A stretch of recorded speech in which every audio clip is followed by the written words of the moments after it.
looking at some of the examples of past candidates, what are some of the things that those campaigns might take into consideration when they're choosing locations?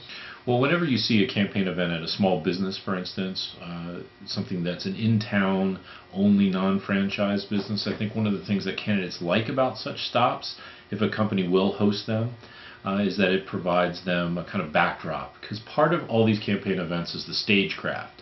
What kind of message are they trying to portray? What kind of a setting are they trying to establish?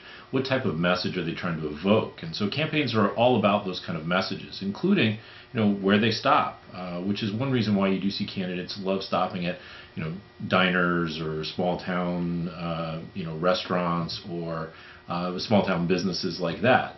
The other aspect is that it can demonstrate a connection, a particular connection with the community. When it comes to things like big events, some of the front-running candidates, that's what you'll see. You'll see events that range anywhere between, in big ballrooms, a couple hundred people all the way to a couple thousand people.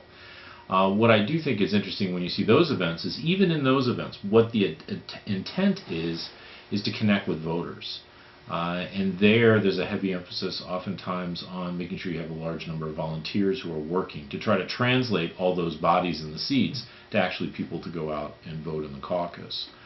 One interesting thing, looking at the number of visits that people have made on the Republican side, for instance, Mike Huckabee and Rick Santorum have held the most number of events. And most of those events tend to be relatively small, and they tend to be ones that they're trying to connect with voters, what we call retail politics.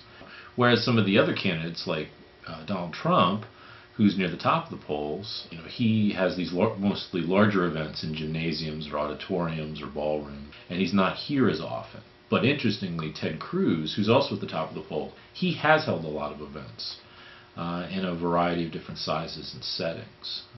When you look at events so far this cycle that stand out to you for their stagecraft, a couple of them that you've attended. Right. I think the Trump rally in Dubuque was notable, not so much because of the way they had it laid out as the sheer size of it, the size of the media entourage.